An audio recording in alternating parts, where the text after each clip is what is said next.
안녕하세요. 백두산 금융연구소의 백두산입니다. 4월 30일 수요일 저녁 8시 42분입니다. 내일은 영상 놓고 하루 쉬겠습니다. 미국 증시 마감 살펴볼게요. 미국은 이렇게 상승 마감했습니다. 뭐 특별히 눈에 띄게 막 뭐가 많이 오르고 강하게 오르고 그러진 않았습니다. 근데 이 4개의 지수가 지금 눈에 보이실 텐데 이 4개의 지수가 골고루 올랐습니다. 0.5%에서 0.7% 정도씩 골고루 찔끔 올랐습니다. 예전에 시장이 급격하게 움직일 때 막 하루에 1%, 2% 움직이고 하루에 3%, 4% 움직이고 그랬을 때와 비교하면 지금은 이제 굉장히 찔끔찔끔 움직이는 거죠. 그죠? 0.5%밖에 안 움직였다고 하니까 찔끔찔끔 움직이고 있습니다. 근데 사실 이런 찔끔찔끔의 움직임이 사실 이 주식시장의 평화로운 상승에는 더 긍정적인 효과를 가지고 있습니다. 지수가 1%, 2% 오를 때 지수가 1%, 2% 움직이는 그런 높은 변동성은 사실 주식시장이 중장기적으로 평화롭게 오르는 모습은 아닙니다. 지금처럼 찔끔찔끔 올라가는 게 사실 중장기적인 평화는 오히려 이런 모습이 중장기적인 어떤 그런 평화를 불러오는 그런 모습이긴 하죠. 이게 조금 더 일반적인 모습이긴 합니다. 그래서 보시면 많은 종목이 올랐고 전 업종이 골고루 좀 올라가는 그런 모습이었습니다. 에너지는 국제유가가 하락해서 그런지 좀 부진했네요. 그죠? 기술적인 이야기 조금 좀 더 이어나가 보자면은 나스닥 보고 계신데요. 중요한 자리가 여기였죠. 그죠? 중요한 자리를 지난주 금요일 날 요날 안착을 해놓고 나서 지금 이 자리 위에서 잘 놀고 있습니다. 이날 레벨업이 된 거고요. 그러니까 지금 이 자리, 지금 여기 이 자리를 돌파 한착한 거, 이걸 레벨업이라고 표현한 겁니다. 그죠? 이 자리 아래에 있으면 레벨 다운, 이 자리 위에 있으면 레벨업인데 이 레벨업 된 상태에서 계속해서 차분하게 잘 움직이고 있는 겁니다. 그죠? 좀 전에 말씀드렸다시피 높은 변동성의 시기가 끝나고 다시 차분차분하게 움직이는 그런 모습입니다. 이런 게 시장의 이런 게 조금 더 안정적이고 좋은 모습이라는 거예요. 상승을 위해서는요. 그래서 지금 일단 미국 증시는 잘 올라가고 있고 이건 뭐죠? 단기적, 중기적으로 미국 증시 상승 탄력 강화, 미국 증시의 매수의 힘 강화, 어떤 상승 힘 강화 이런 식으로 생각하시면 되겠습니다. 그래서 미국 증시의 힘이 이 레벨업을 하고 나서부터 굉장히 매수세가 좀 단단하게 붙기 시작했습니다. 나스닥 보고 말씀을 좀 드렸고요. 근데 이런 모습은 S&P 지수에서도 공통적으로 나타나고 있습니다. S&P 지수 보시면 여기가 중요한 지지선, 여기가 레벨업이냐 다운이냐를 결정하는 중요한 자리였죠. 레벨업 된 이후에 차분하게 잘 올라가고 있는 그런 모습입니다. 그래서 미국 증시는 단기적, 중기적으로는 이 힘이 조금씩 더 붙고 있습니다. 다만 주의해야 될 게 뭐라고요? 장기적으로는 너무 강력했던 하락을 겪었기 때문에 장기적으로는 좀 안 좋습니다. 상황이요. 그런 걸 좀 생각을 하셔야 되겠습니다. 장기적으로는 건강이 좀 안 좋습니다.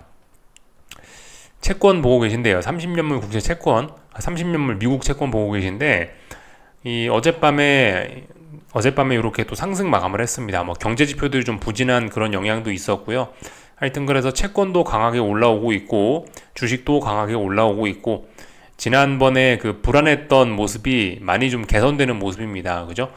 관세 전쟁 이러면서 미국 자산들, 미국 주식, 미국 채권, 달러 3종 세트가 다 같이 약세를 보였었는데 이제 다시 그 채권도 이렇게 강하게 올라오고 있는 그런 모습이고 그래서 일단 금융시장의 분위기가 굉장히 좋아졌습니다. 이제 미국 채권도 좀 다시 사고 이런 모습들이 나타나고 있습니다. 아무튼 지금 당장은 아닌데요. 채권의 시대를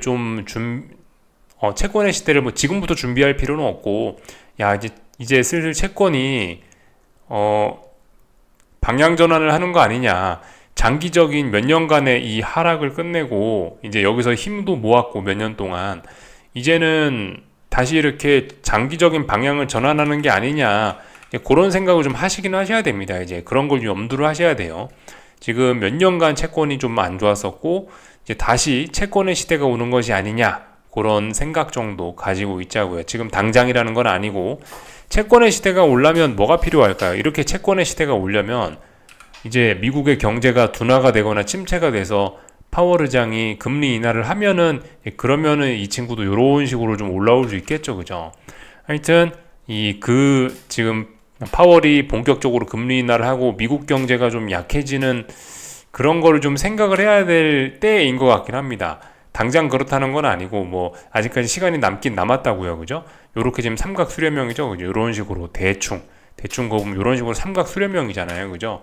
삼각 수렴형이니까 아, 힘을 많이 모으고 있구나. 얘가 여기서 이렇게 위쪽으로 올라갈 가능성, 장기적으로 봤을 때, 중기적 장기적으로 봤을 때 그럴 수 있겠구나라는 거를 염두는 해야 되겠습니다. 그렇게 채권의 시대가 오면 주식은 박살날 수 있겠죠, 그죠? 벌써 채권이 그렇게 바닥을 다지고 있으니까 주식은 이렇게 이 장기적으로 지금 고점을 만드는 듯한 그런 모습입니다.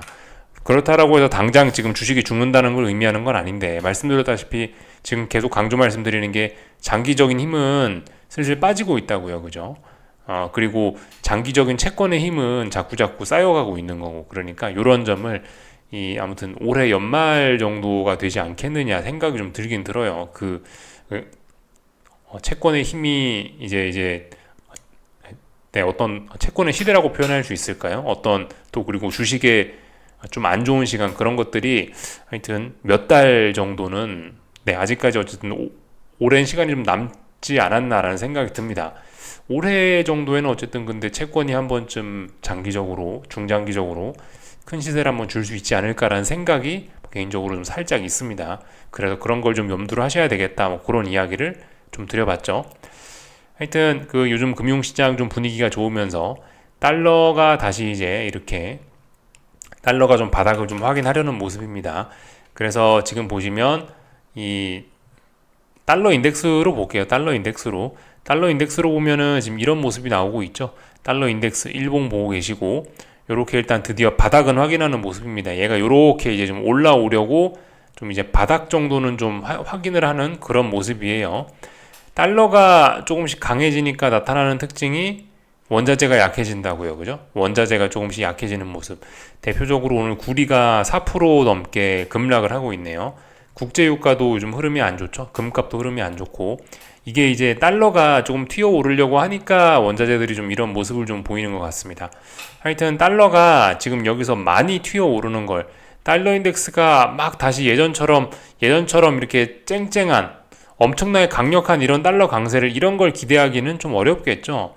지금은 달러가 올라오더라도 얼마 못 올라오는 거를 생각을 하는 게 맞을 겁니다. 그리고 자칫 잘못하면 달러가 좀 아래쪽으로 좀 많이 빠지는 것도 좀 생각을 좀 해볼 수가 있을 겁니다. 조금 좀 추세적으로요. 다만 어쨌든 지금은 일단 바닥을 만들고 있고 이 단기적, 중기적으로는 조금 올라오려고 하지 않을까 싶습니다. 그죠? 그 과정에서 달러가 다시 조금 올라온다라면 뭐죠? 오늘 한국 증시에서도 좀 나타난 모습인 오늘 한국 증시에서도 좀 살짝 나타난 모습이 아닌가 싶은데 달러가 여기서 살짝 올라오면서 지금 보시면 미국 주식도 강했고 미국 채권도 강했잖아요. 다시 미국 자산으로의 쏠림이 지금 나타나는 것일 수도 있습니다. 다시 미국으로 조금 쏠림이 나타나면서 오늘 한국 증시 보시면 조금 평상시와 다르게 좀 힘이 빠지는 모습이긴 했죠. 예. 그래서 미국 주식 쏠림이 다시 살짝 나타나는구나 싶은 생각이 좀 들긴 합니다. 근데 말씀드렸다시피 미국 주식이 예전처럼 그런 엄청난 쏠림을 그런 엄청난 쏠림이 나타나기는 좀 어려운 구간이라고 봅니다. 왜냐하면 이 장기적인 저항이 이제 누적이 되고 있는 순간이기 때문에 미국 주식이 또 그리고 달러 강세도 말씀드렸다시피 지금 이제 달러 강세가 올라와 봐야 달러 인덱스가 올라와 봐야 제한적일 거라는 이야기를 드렸었죠. 그러니까 미국으로 쏠림이 나타나더라도 예전과 같은 극심한 미국으로 쏠림이 나타나지는 않을 거다라는 생각이 듭니다. 다만 이제 단기적, 중기적 측면에서 미국 주식이 조금 더 미국 자산들로의 쏠림이 좀 나타날 수 있는데 단기적, 중기적으로 그래서 한국을 비롯한 일부 다른 세계 증시들이 미국으로 쏠림이 나타나면 또 조금 소외될 수도 있겠다라는 생각이 듭니다. 다만 근데 그 미국 주식으로서의 쏠림이 막 그렇게 심각하게 나타나는 시기는 아닐 수 있으니 그렇다면 그 사이에 한국 증시는 어쨌든 조금 좀 더 긍정적인 흐름을 가지고 갈 시간이 있다라고 생각은 합니다. 아무튼 근데 지금 미국 주식으로 쏠림이 그러니까 다시 미국 주식이 좀 단기적으로 힘을 좀 많이 받고 있다라고 그런 이야기를 좀 드렸었죠. 영상 초반에. 그렇다면은 한국 주식은 조금 상승 탄력이 떨어질 수도 있긴 있겠습니다. 아무튼 근데 뭐 그렇다라고 해서 그 미국 주식으로 그 쏠림이 예전 같지는 않기 때문에 한국 주식 일단 긍정적으로 좀 봐야 되겠다, 이런 이야기를 드려봤습니다. 그래서 뭐 계속 말씀드리지만 코스피는 바닥을 좀 이렇게 잘 다지고 있고, 코스닥도 코스닥도 워낙 오랫동안 이 하락이 좀 시달렸기 때문에 이제는 약간 분위기 전환을 좀 시도하는 그런 상황이라 보여져서 일단은 한국 주식은 좀 좋게 계속해서 봐야 될 것 같습니다. 오늘 코스피는 조금 하락 마감하긴 했는데 뭐 그렇게 나쁜 건 아닙니다. 지난번에 말씀드렸던 그런 상승 목표치 한 선물 348 부근까지 어떤 상승 목표치가 열려있다, 그런 이야기 드렸는데 계속해서 유효합니다. 그런 이야기는요. 다만 이제 코스닥이 약간 좀 불안합니다. 코스닥이요. 코스닥은 보시면은 코스피와 명확하게 다르게 5일선을 한번 깨고 회복했다가 다시 오늘 또 깼습니다. 5일선을 두 번이나 깨면서 무슨 일이 나타났냐면은 1178이 여기 있었죠. 1178이 중요한 어떤 지지선이라 말씀드렸는데 이 자리를 지금 깼어요. 그렇다면은 지금 코스닥은 일단 여기 어딘가에서 일단 한번 쉴 수 있습니다. 여기 어딘가에서 한번 쉬면서 얘가 조금 더 내려오면서 요렇게 다시 한번 쌍바닥을 확인하는 뭐 그런 과정을 거칠지도 모르겠어요. 그래서 지금 코스닥은 조금 좀 분위기가 좀 안 좋아졌습니다. 조금 힘이 많이 빠져버렸어요. 갑자기 오늘 중요한 자리 깨버리고 하면서요. 근데 어쨌든 한국 증시는 그렇다라고 해서 지금 뭐 코스피가 박살나고 그런 건 아니라 전반적으로 아직 뭐 세계 증시 분위기 자체는 비교적 좀 좋은 것 같아서요. 일단은 뭐 코스닥이 박살난다 하더라도 뭐 심각하게 박살나거나 그럴 것 같지는 일단은 뭐 않다라는 생각을 하고 있습니다. 그래서 하여튼 오늘 그 코스닥에서는 뭐 제약 바이오고 또 그리고 2차 전지고 좀 다 같이 좀 분위기가 안 좋았었죠. 하여튼 오늘 한국 증시는 전반적으로 좀 분위기가 좀 다 같이 안 좋았어요. 코스피는 그래도 좀 잘 버텼는데, 하여튼 그래서 이게 지금 오늘 한국 증시에 조금 힘이 좀 빠지긴 빠졌는데, 이게 그 미국 주식이 다시 이제 힘을 찾으면서 한국 주식에서 힘이 좀 빠지는 과정 중에 이런 일이 나타난 게 아닌가라는 생각을 일단 좀 하고 있습니다. 하여튼 삼성전자 좀 잠깐 좀 봐야 될 것 같은데, 이 굉장히 좀 불안한 흐름입니다. 이런 게요. 어떤 생각을 하시면 좋을 것 같냐면은, 지금까지는 삼성전자가 빠지고 바로바로 올라오고, 빠지고 바로바로 올라오고, 빠지고 바로바로 올라오고, 빠지고 바로바로 올라오고, 빠지고 바로바로 올라오고, 빠지고 못 올라오고 있습니다. 이번엔요. 빠지고 못 올라오고 있고, 이 빠지고 올라온 것도 지금 얼마 안 됩니다. 자칫 잘못하면은 훅 자빠질 수 있겠죠. 이런 점을 조금 좀 경계를 하셔야 될 점입니다. 여기서 자빠지면 지금까지 작년 11월부터 만들었던 5개월, 6개월을 만들었던 어떤 그런 지지력을 훼손하는, 이 자리에서 박살나면 5, 6개월 만든 지지력을 훼손할 수도 있기 때문에 레벨 다운이 될 수도 있습니다. 이런 점은 좀 굉장히 좀 주의를 하셔야 될 부분이고, 근데 어쨌든 뭐 만약에 이제 앞으로 뭐 미국 증시에서 어떤 뭐 미국 경제 지표나 이런 게 좀 잘 나오고 그래서 미국 증시나 이런 게 여기서 분위기만 좀 받쳐준다면은 이런 식으로 급등도 충분히 가능합니다. 왜냐면은 여기서 이제 불안하게 아무도 매수세가 없이 지금 관망하고 있단 말이에요. 어떻게 해야 되나 관망하고 있는데, 어떤 자그마한 명분, 뭐 미국에서 뭐 긍정적인 소식이 들려왔다든가, 뭐 미국 경제 지표가 좋다든가, 뭐 미국의 어떤 뭐 관세 전쟁 이런 게 잘 풀린다든가, 그런 게 좀 확 나타난다면은 급등도 충분히 가능하긴 합니다. 여기 에너지가 많이 모여 있죠. 지금 상황에서는 에너지가 많이 모여 있는 게 사실 워낙 이 강한 하락 에너지를 받고 있어가지고 조금 좀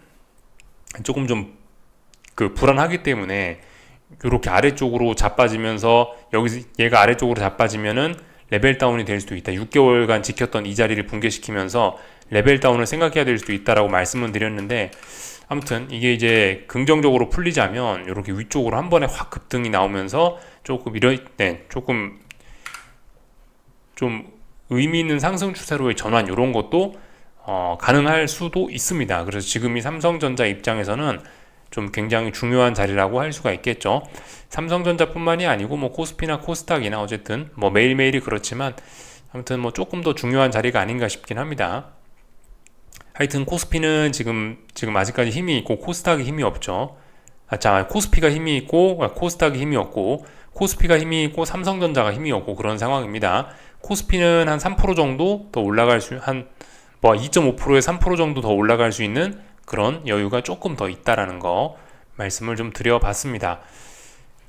나머지는 특별한 거 없는 것 같고, 하여튼 이 미국 증시가 다시 힘이 강해지면서 이렇게 좀 전에 보여드렸다시피 구리가 4점 몇 프로 급락한 것처럼 중국 증시도 이런 식으로 좀 안 좋아지고 있죠. 그죠? 이런 것들 좀 참고해서 보실 부분인 것 같습니다. 그리고 이 미국과 함께 손잡고 올라가는 친구들이 있죠. 예를 들면 일본 잘 올라가고 있고, 유럽 증시도 이런 식으로 미국과 함께 손잡고 같이 가는 경향이 있는데, 미국과 함께 가는 친구들은 이렇게 미국이 힘을 받음에 따라서 같이 잘 올라가는 그런 모습을 보여주고 있습니다.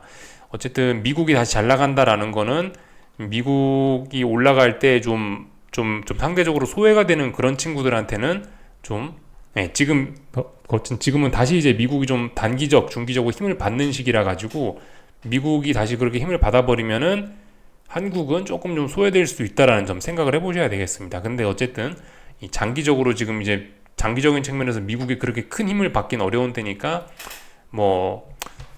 한국 주식 그렇게 나쁘지는 않을 수 있다. 이런 이야기를 드려봤습니다.